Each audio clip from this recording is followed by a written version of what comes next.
Indecent is a play from Pulitzer Prize winner Paula Vogel, inspired by the true story of the controversial 1923 Broadway debut of Sholem Asch's God of Vengeance. The New York Times called it superbly realized and remarkably powerful. Well, this particular play is hitting the boards. That is taking to the boards at the Tim Center on the U of A campus. And joining me now is MFA directing candidate Benjamin Smith.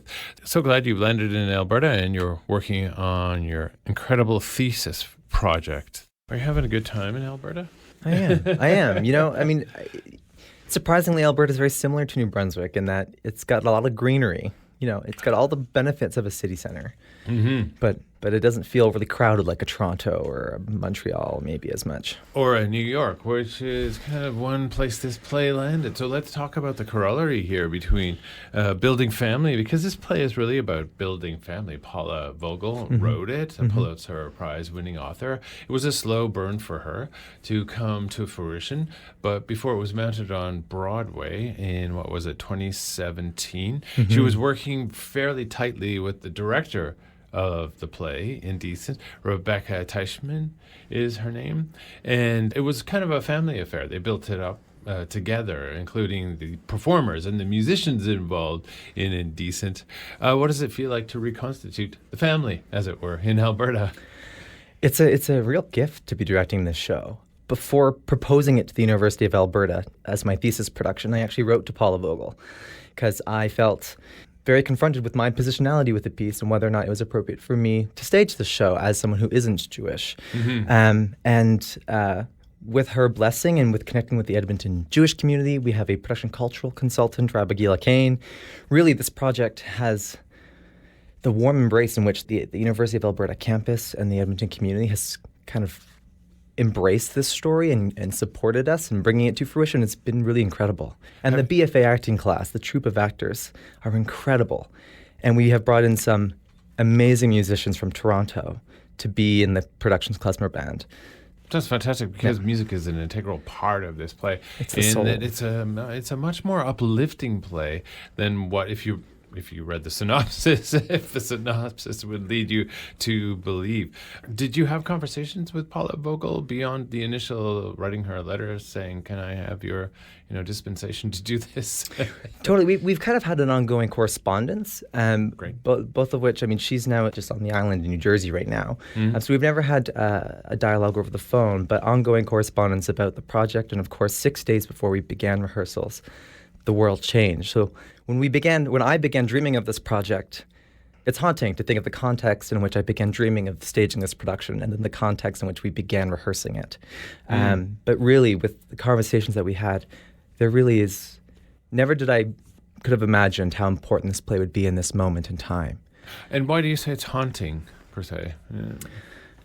Certainly this play makes so many significant contributions to right now in the present moment. It really is all about, of course, the story is, while using the frame of a Jewish theater troupe touring over the world, it's also about the freedom to love who you want, the freedom of expression, censorship, and the impact of culture and religion, and of course storytelling and theater in itself.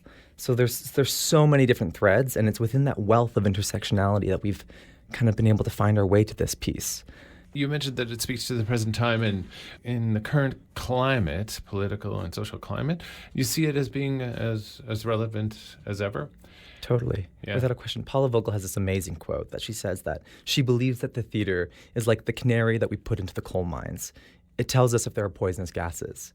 And that's what our theater does. That's what our music does. It's what our young writers do.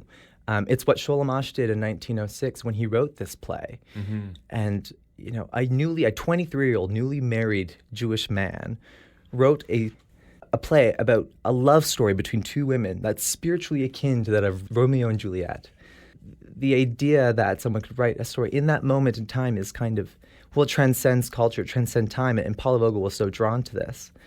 The play really asks us, can the forces of love win over the forces of hate? We won't give away the ending of the play, Of course. or No, not at all. the trajectory of it, but That's right. That is a very profound question, Yes. indeed, posed by the theater. And going back to Sholem Asch's play, God of Vengeance, now when he staged it, or when it was moved to Broadway in 23, it was shut down, 1923, it was shut down for obscenity. So it was very radical for its time, from its inception. How does that button pushing play out now? How radical it is especially I'm thinking like in the age of YouTube and TikTok, where the raison d'etre of so many performers in those mediums is to push buttons and kind of push boundaries.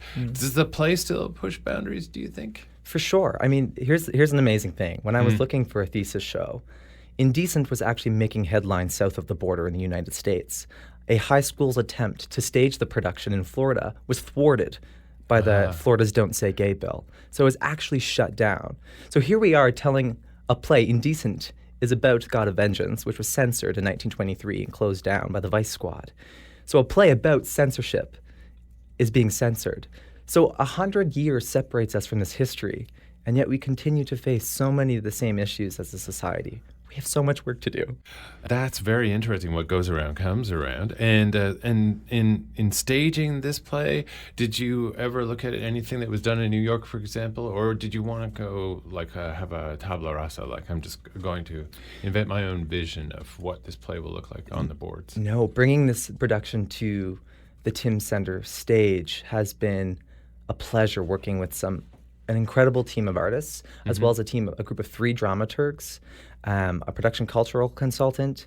We did a lot of research, diving into the journey of this play, the history of Sholem Asch's God of Vengeance, the obscenity trial, and then, of course, the life of the troupe in general. So a lot of work went in behind the scenes to really understand the context in which this play was being produced, and of course what it ultimately led to. Wow, that's incredible. We look forward to seeing it. That is Indecent, running at the Tim Center on the U of A campus. Benjamin Smith, I thank you for being here, and good luck in the presentation. And I hope you have a packed house, because it's a provocative, incredibly entertaining, and relevant play. Probably now as much as ever. That's right. And on December 2nd, there is a big Moses Asch birthday gala. So the university has a direct connection to Sholem Asch. So on December 2nd, have to come there. And on December 7th, at the 7:30 performance, is an ASL interpreted production. So this production is being made accessible to everyone. That's fantastic. Well, we look forward to seeing it. And thanks a lot for your time. Thank you, Tony. Opening night is December 1st. Evening performances commence at 7:30 p.m. That is of Indecent. A pleasure to speak with Benjamin Smith, who is directing this performance of Paula Vogel's very controversial and fascinating play based on Sholem Asch's incredible God of Vengeance. You can find out more details about this production by going to the U of A's website. That is ualberta.ca/drama.